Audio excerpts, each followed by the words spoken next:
오늘 이 말씀 가지고 십자가에 얼마나 가까운가 라는 제목으로 함께 은혜 나누기를 원합니다. 우리 전우좌우 옆에 분들하고 인사하시면 좋겠습니다. 네.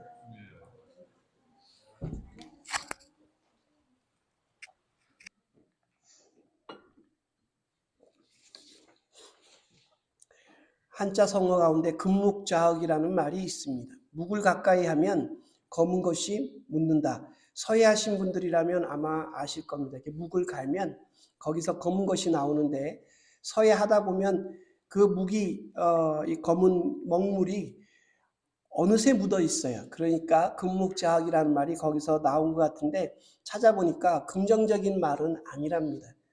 뭔가를 나쁜 걸 가까이 하면 그것을 묻는다. 쉽게 말해서 악화에 대한 얘기지 양화에 대한 얘기는 아니다 하는 것을 설명해서 보았습니다. 그런데 꼭 그렇게 악한 것만 얘기하는 것 같지는 않습니다. 하나님의 은혜도 저는 마찬가지라 생각합니다. 하나님을 가까이 하시는 분들에게 하나님의 은혜가 임하는 줄 믿습니다.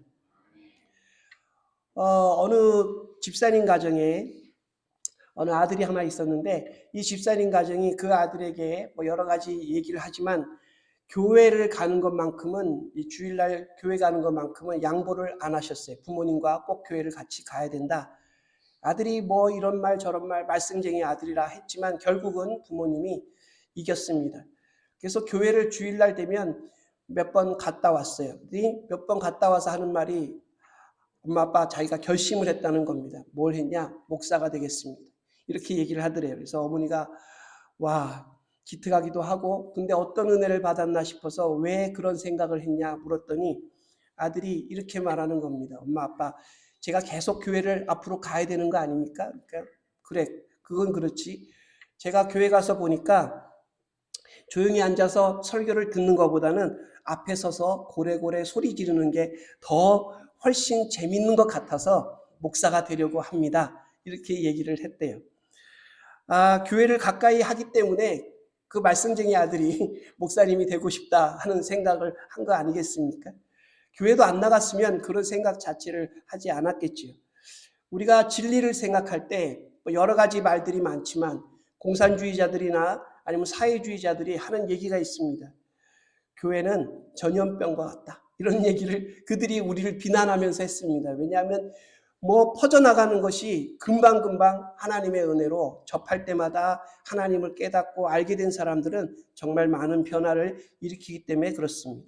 따라서 우리 믿는 사람들, 은혜 받은 사람들은 항상 변화가 일어나야 한다라고 우리는 생각해야 합니다.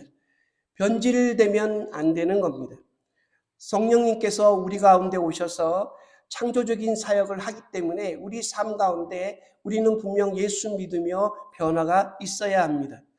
예수님을 닮기 위해서 아니면 예수님의 십자가를 쫓아가는 그런 성화의 과정 속에 우리가 중생되어서 하나님의 의롭다 하심을 얻은 하나님의 아들이 되었으면 천국에 가는 영화의 순간까지 우리는 변화되는 과정, 다시 말해 성화되는 거룩해져 가는 과정 속에 있다고 할 수 있습니다.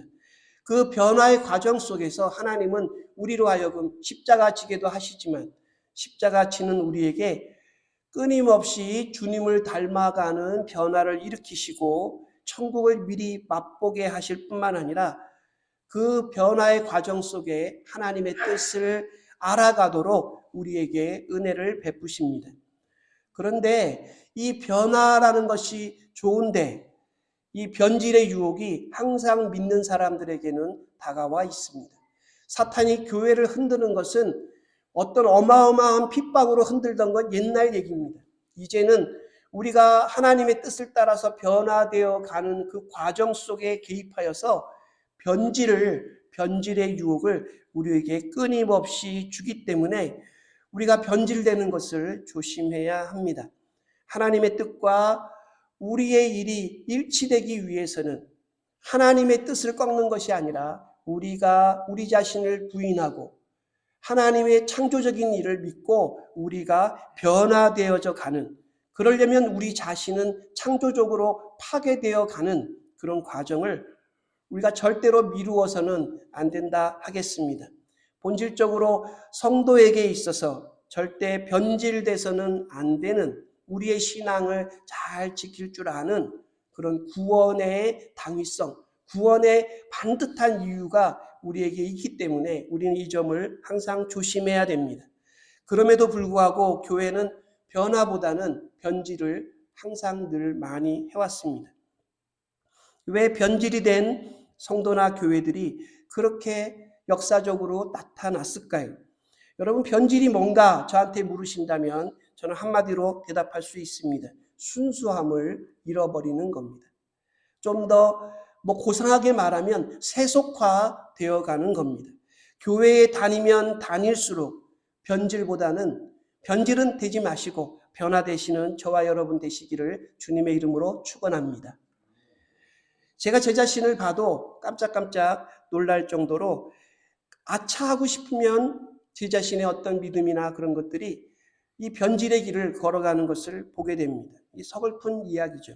신학교를 제가 졸업하고 저는 그때 군목의 꿈을 가지고 있었습니다. 그래서 병사, 젊은 사람들 이런 걸 붙들고 눈물로 기도하면서 정말로 이 영혼이 하나님 앞에 돌아오면 하나님 나라를 위해 큰 일꾼이 될 것이다 라는 그런 소박한 비전을 가지고 신학을 공부하였고 군목으로 복무하였습니다. 한 사람에게 매달린 것도 정말로 하나님의 큰일이라는 사실을 알던 그 시대를 좀 지나서 어느새 변질된 모습을 보며 깜짝 놀라는 게 제 자신입니다. 두려움 없이 버스에서나 지하철이나 길거리에서 누가 쳐다보건 말건 간에 찬양을 하고 또 여러 명이 모여서 춤을 추고 한 영혼에게 더 깊은 자극을 주어서 그들이 깨어 주님을 바라볼 수 있다면 그것으로 만족하던 시절이 저에게도 분명히 있었습니다. 전도사하던 시절에 당시의 교육 전도사님들은 이제 신학교를 다니면서 주말에 가서 봉사하는 거거든요. 그러면 그 받는 사례비가 5만 원에서 10만 원까지입니다. 근데 저는 딱 중간인 7만 원을 받고 시작했습니다. 근데 7만 원이 얼마나 큰지 어떤지 그런 거를 잘 몰랐어요. 별로 신경 쓰지도 않았고 주님이 나에게 시켜주신 일이고 전도사로서 일을 해야 되기 때문에 주님만 알아주면 된다. 주님을 위해서 최선을 다하면 된다라는 일념을 갖고 있었는데 지금은 그때와 많이 달라졌구나 하는 것을 제 자신이 느낍니다. 제 자신도 모르게 이 가치관이 달라지고 세상을 보는 눈이 나이가 들면서 또 달라지고 이런 문제를 고민하다가 제가 목회하면서 답을 얻었습니다. 그 답이 뭐냐 하면 십자가와의 거리입니다. 십자가가 점점 더 흐려지니까 사람이 변질되는 것을 알게 됐습니다. 십자가로부터 믿음이 멀어지면 멀어질수록 변질되는구나라는 답을 제가 얻었습니다. 오늘 사도 바울이 말하는 십자가와 그 십자가를 지신 그 주님의 거리가 멀면 멀수록 변질되기가 쉽다라는 사실을 발견한 겁니다. 십자가의 주님께 가까이 다가가면 갈수록 우리는 변질되지 않는다라는 사실을 우리가 알아야 할 것 같습니다. 무슨 일이나 업적, 사업이나 어떤 이력 쌓는 것으로 변질을 막을 수 없습니다. 이 부분은 뒤에 제가 좀 더 설명을 하겠습니다. 우리의 삶의 질이 나아지면서 우리의 어떤 믿음도 고난의 상징인 십자가보다는 좀 거리가 먼 이야기들이 더 많이 믿음의 세계 속에 들어와 있습니다. 십자가의 예수님보다는 승리의 상징인 부활의 주님을 더 강조하는 것이 기독교적이라고 외치는 사람들도 있습니다. 그분들은 부활의 주님이 이미 모든 것을 다 짊어지시고 해결했기 때문에 그분께 우리의 눈을 돌려야 한다고 말합니다. 그 말이 틀린 건 아닙니다. 부활의 주님은 승리의 주님이십니다. 부활의 예수님은 모든 것을 가능케 하시는 하나님이십니다. 부활의 주님은 건강과 번영의 기독교를 이끌어주시는 축복하시는 하나님이라고 많은 분들이 외칩니다. 그리고 교회 안에서 어두운 이야기는 부정적인 이야기로 싫어합니다. 현실의 문제는 기도하면 극복할 수 있는 이야기로 말들을 하려고 합니다. 주님이 탄식하시는 부분에 대해서는 눈을 감고 부활의 주님이 모든 것을 다 해결하셨는데 무엇 때문에 지금 그런 부정적인 것을 가지고 교회 안에서 와서 문제를 삼는가를 그들이 말합니다.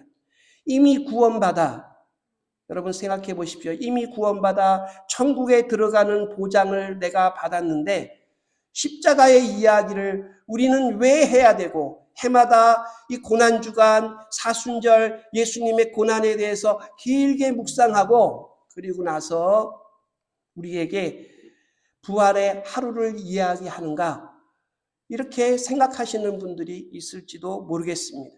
그러나 여러분, 복음서를 한번 보십시오.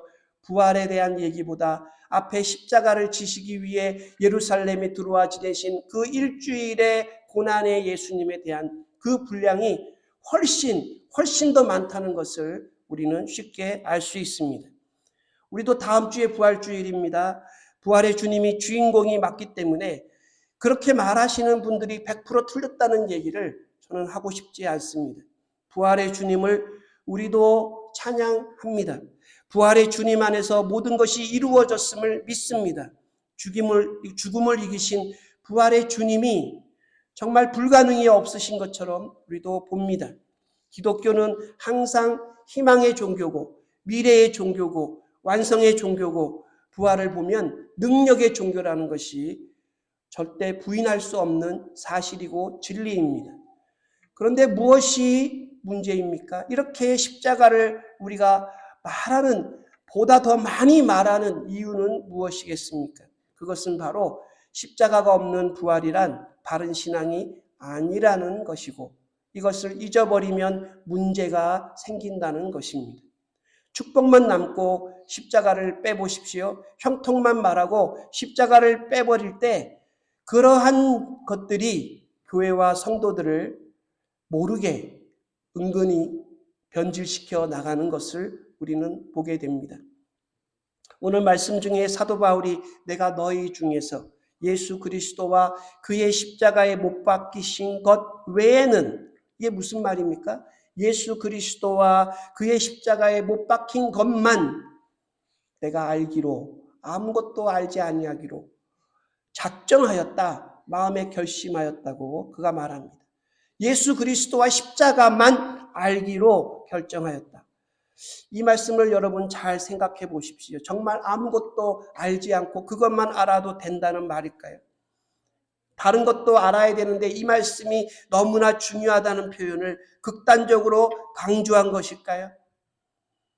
그런 것보다는 사도 바울이 말하는 것은 바로 이거라 생각합니다. 신앙의 기초를 놓는 데 있어서, 신앙의 기초석으로는 예수님과 십자가의 고난만 있어야 한다는 것입니다. 여러분, 신앙의 기초를 놓는 데 있어서 다른 것을 놓아서는 안 된다는 말입니다. 건물을 지을 때 기초가 중요하듯이 신앙의 기초에 있어서는 예수님이 십자가에 못 박혀 죽으신 그 사실만 신앙의 뿌리로 두어야 한다는 사실입니다. 믿음 성숙이나 신앙 성숙이나 부흥이나 아무리 좋은 말을 갖다 붙여도 우리가 분명히 알아야 될 사실은 예수님과 십자가의 고난만 우리 신앙의 기초가 될 수 있다라는 말입니다. 그것이 있어야 살아있는 신앙이고, 그것이 없으면 올바른 신앙이 아니라는 말씀입니다. 이것을 분명히 알기로, 이것을 분명히 너희 가운데서 내가 전하기로 작정하였다 하는 얘기를 사도 바울이 하고 계시는 겁니다. 십자가 뒤에 영광이 있는 것이고 십자가 위에 축복이 진짜라는 이야기를 우리도 깊이 생각하고 이해해야 합니다. 사도 바울이 쓴 편지 가운데서 우리는 이러한 것을 정말 잘 발견할 수 있는데요. 여러분, 사도 바울의 편지지만 성령께서 우리 교회들에게 하시는 말씀입니다. 하나님의 말씀이죠.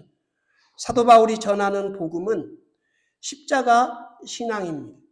사도 바울은 예수님을 부활의 주님으로 만났습니다. 다메섹으로 핍박하러 쫓아가는 길에 나타나신 부활의 주님이 사울아 사울아 왜 네가 나를 핍박하느냐 하신 부활의 영광의 주님으로 만나 그분에게 사도의 직분을 받았습니다.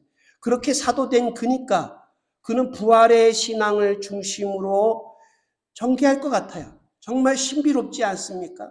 사람들이 그 얘기를 하면 아멘하고 할렐루야 할 것 같지 않습니까? 승리를 외치며 능력이 있는 부활의 신앙을 그가 자신의 경험으로, 자신의 놀라운 지식으로 전할 때 사람들이 아마 많은 사람이 왔을지 모릅니다. 그러나 사도 바울의 신앙의 핵심 메시지는 항상 십자가에서부터 시작하는 것을 볼 수 있습니다. 사도 바울이 전한 구원의 메시지가 로마서 3장 21절에 잘 나와 있습니다. 십자가로 말미암아 하나님의 은혜로 값없이 구원하심을 얻은 자 되었느니라. 십자가로 말미암아 여기서부터 시작하는 사도 바울의 구원의 메시지를 우리는 보게 됩니다. 사도 바울이 성화에 대해서도 말했습니다. 로마서 6장 1절에 우리가 알거니와 우리 옛사람이 예수와 함께 십자가에 못 박힌 것은 우리 옛사람이 예수와 함께 십자가에 못 박힌 것은 죄의 몸을 멸하여 다시는 우리가 죄의 종로로 타지 않게 하려 함이니 성화에 대해서도 그는 분명히 기초를 예수와 함께 십자가에 못 박힌 것에서부터 시작한다 하는 겁니다. 여러분, 바울의 교회에 대한 메시지는 너무나 잘 알고 계실 겁니다. 그리스도의 피로써 값주고 산 교회라는 것입니다. 이게 바울이 전하는 교회에 대한 복음에 대한 메시지입니다. 바울의 세계에 대한 세계관도 에베소서 2장 16절과 1장 10절에 보면 원수된 것을 십자가로 소멸하시고 우리가 하나님과 원수된 것을 십자가로 소멸하시고 하늘에 있는 것이나 땅에 있는 것이나 그리스도 안에서 통일되게 하나 되게 하려 하셨다. 이렇게 말합니다. 바울의 목회관도 마찬가지입니다. 날마다 눈물 흘리고 날마다 바로 세우기 위하여 밤잠 자지 아니하고 굶주리고 내가 내 자신의 권리를 요구한 적이 없다 하는 바울의 목회에 십자가를 빼놓고는 그의 목회를 이해할 수도 없습니다. 그는 자신의 성공을 떠벌리지 않았습니다.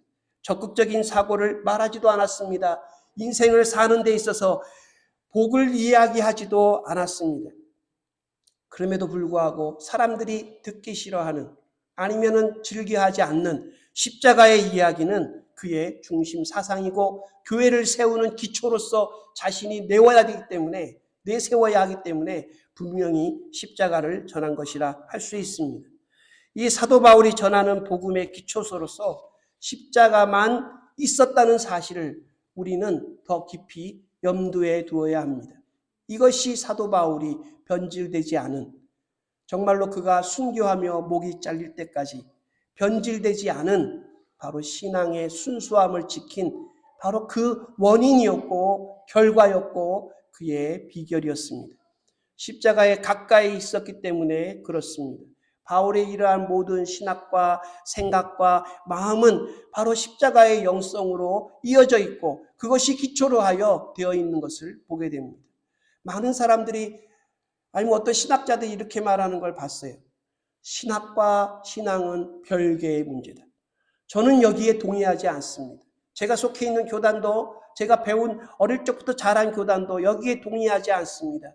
신학이나 신앙이나 마음이나 모두가 다 동일해야 되고 그 바탕은 십자가와 예수 그리스도라는 사실을 우리는 말씀을 펴면 분명히 알 수 있는 것입니다.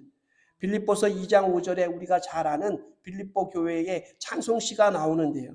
사도 바울도 거기에 정말로 동의하는데 이 놀라운 찬송시에 그 흘러가는 거는 올라가는 게 아닙니다. 십자가의 길로 내려가는 길입니다. 하나님과 본체시나 하나님과 동등됨을 여기지 아니하시고 자기를 비워 종의 자리까지 내려오시고 십자가를 지시기까지 복종하신 그분이 바로 예수 그리스도시고 그 인카네이션 하신 그 예수님을 우리는 믿고 따라가야 한다 하는 메시지를 우리는 알 수 있습니다. 이러한 하나님의 마음을 가진 것이 바로 사도 바울이 전한 복음입니다. 그것이 성경이고 그것이 하나님이 우리에게 전하고 싶은 마음입니다.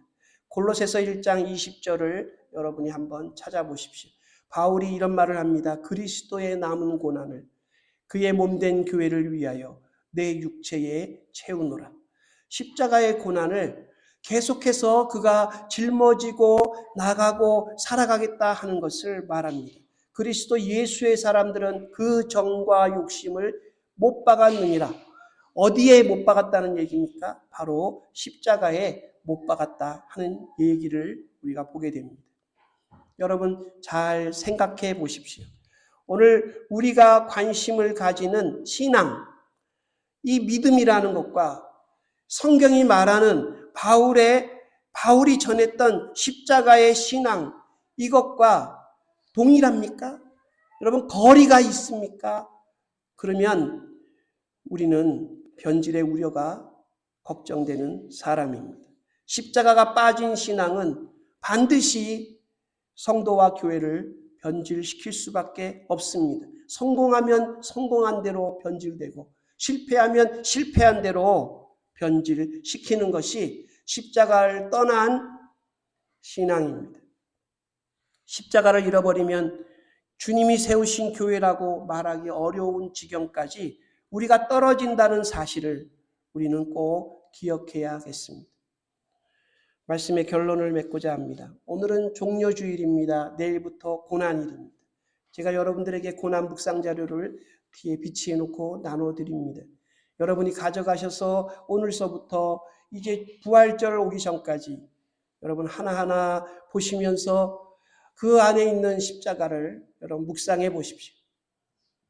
여러분 성도인 우리 안에 이 꿈틀거리는 정말 변질의 유혹, 이 탐욕, 자기가 높아지려고 대접받고 싶어하는 이 마음들, 교회와 사업과 가정과 개인의 역량을 크게 키워서 인정받고 자랑스럽게 생각하려고 하는 그 마음은 어디에서 오는 걸까요? 남과 비교하고 자기를 비하하고 다른 사람이 조금 잘 되면 부러워하는 이 마음들은 어디에서 오는 걸까요? 조금만 무엇이 잘 돼도 자랑하기 바쁘고 유명해지려고 하는 우리의 본성은 여러분 어디에서 오는 걸까요? 그것은 하나님의 축복이 아니고 십자가에서 멀어졌기 때문에 일어나는 변질의 모습입니다. 그러므로 신앙인으로서 우리는 항상 십자가와 나 사이에 거리가 얼마나 되는가 하는 것을 우리는 생각하며 우리의 행동을 제어해야 합니다. 이것이 내가 정말로 십자가와 거리를 두는 유혹된 삶이 아닌가 우리는 생각해야 합니다. 아까 시작하며 말씀드린 대로 금묵자흑이라는 말처럼 죄를 가까이 하면 죄의 인생이 묻듯이 반대로 십자가의 보혈을 가까이 하면 하나님의 은혜가 우리에게 저절로 임한다 하겠습니다. 베드로가 멀찍이 주님을 따라가다가 나중에 완전히 주님을 부인했던 것처럼 십자가에서 예수 그리스도에게서 우리가 멀면 멀수록 우리는 실패한 인생을 살 가능성이 높습니다. 주님의 영광을 땅에 드릴 확률이 많다는 사실을 우리가 깨닫고 나와 주님의 십자가 거리가 얼마나 되는지 매일 한 번씩 점검하는 것, 이 고난주간에 우리 성도로서 반드시 해야 될 일이고 그것이 우리 인생에 얼마나 중요한지 우리가 생각해 봐야 합니다. 여러분 예수님을 우리가 나중에 만나지 않겠습니까? 여러분 믿으시죠? 네, 예수님은 훗날 우리를 만났을 때 우리에게 따지실까요? 너 믿음이 얼마나 좋았냐? 성경 보면 아니라는 걸 여러분 아실 겁니다. 너 기도를 얼마나 했느냐? 이런 것 우리 예수님은 따지지 않으실 것입니다. 주님이 보시는 관점은 다르지 않습니까? 주님은 우리에게 말씀하셨습니다. 지난주에 제가 말씀드린 대로 십자가 지고 나를 따르라고 하였습니다. 십자가의 주님을 따르라 하였지 부활의 주님을 따르라고는 하지 않았습니다. 십자가 지고 주님을 따르면 우리에게 영광의 주님이 우리를 맞이하시고 영광을 우리에게 주실 것입니다. 십자가를 우리가 짊어지고 주님을 따를 때 십자가의 길을 우리가 걷게 되는 것이지 다른 길을 주님은 우리에게 제시하신 적이 없습니다.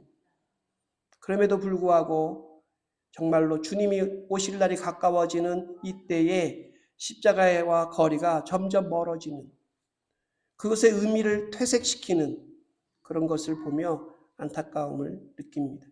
이제 고난주간입니다. 여러분 무엇보다 날마다 주님을 묵상하십시오.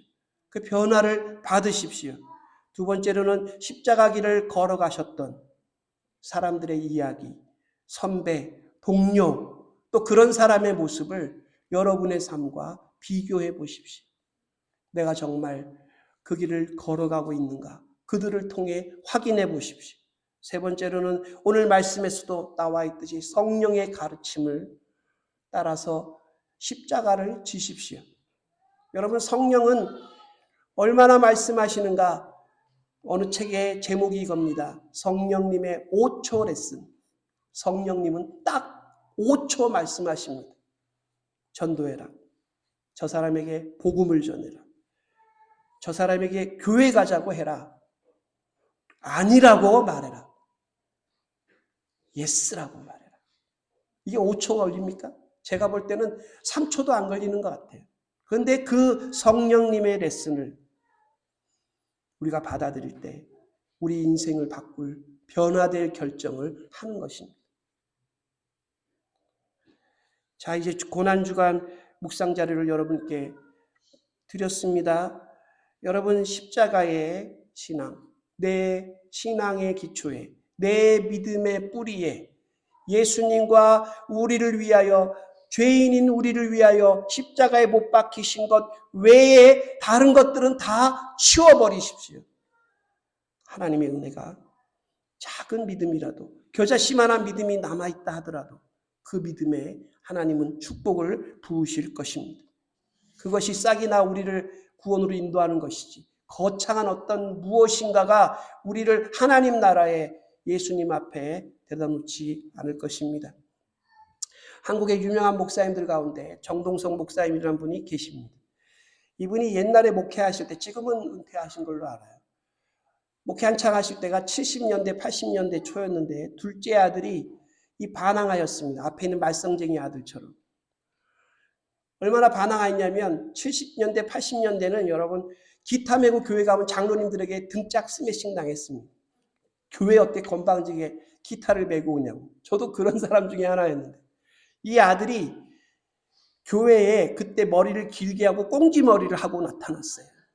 지금은 뭐 그런 거 별로 따지지 않는 거 한국교회도 그렇습니다. 근데 70년대 80년대에 꽁지머리하고 목사님 아들이 교회를 나타난다. 교회가 발칵 뒤집힙니다. 장로님들이 목사님한테 막 얘기를 해도 목사님은 그냥 가만히 아들을 위해 참으셨어요. 그리고 목사님 기도하셨답니다. 주님께 저 아들을 맡깁니다. 하나님 책임져 주십시오.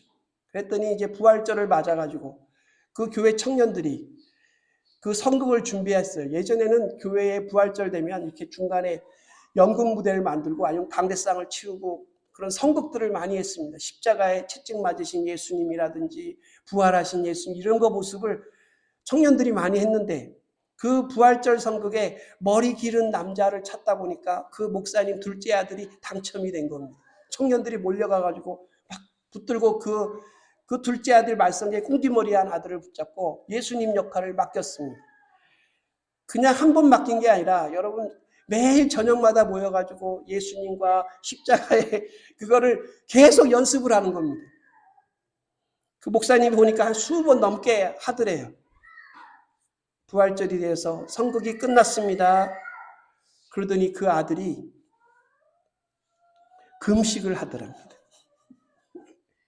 그렇게 울더래요. 아들이 변화되었다. 이런 얘기를 하신 걸 봤습니다. 여러분 고난주간입니다. 울어야겠죠? 울더라도 주님과 거리가 생긴 것을 여러분 마음에 한번 재보시고 우셔야 됩니다. 내 삶의 십자가가 기초가 돼야 되는데 그 기초가 변질되고 오염되고 다른 것이 들어온 것을 우리는 울면서 흘려보내야겠습니다. 십자가를 지고 가시는 주님의 뒤를 따라가려 하는 순수한 마음을 가지시고 여러분의 십자가, 나의 십자가 계속 붙들고 가시면 거기에 진짜 은혜의 샘이 터집니다. 이와 같은 은혜가 여러분의 삶 속에 매일매일 이어지시기를 저도 기도하겠습니다. 기도하겠습니다. 하나님 아버지, 바울을 통해 우리에게 보여주신 믿음의 본을 바울 같은 사도라서가 아니라 믿음의 선배로서 우리가 바라보고 그것을 따라갈 수 있도록 인도하여 주시옵소서. 이제 고난주간을 시작하는 우리 한인 커뮤니티 교회를 축복하여 주셔서 십자가의 예수님 바라보며 우리 삶의 기초, 우리 신앙의 기초, 우리 영혼의 기초가 예수 그리스도와 십자가 외에는 어느 것도 되지 못한다는 사실을 깊이 깨닫고 하나님 눈물로 회개하며 흘러갈 수 있게 하여 주시옵소서. 순수함을 회복하고 세속화를 막으며 하나님의 은혜를 따라 살아갈 수 있는 저희 한 주간 되게 하시고 부활의 주님을 만날 그 영광의 날을 위하여 자기 십자가 지고 하나님의 성령의 창조적인 지시하심을 따라 우리 자신을 파괴하며 우리 자신을 깨트리며 주님 쫓아가는 삶 되게 하여 주시옵소서. 예수 그리스도의 이름으로 간절히 기도하옵나이다. 아멘.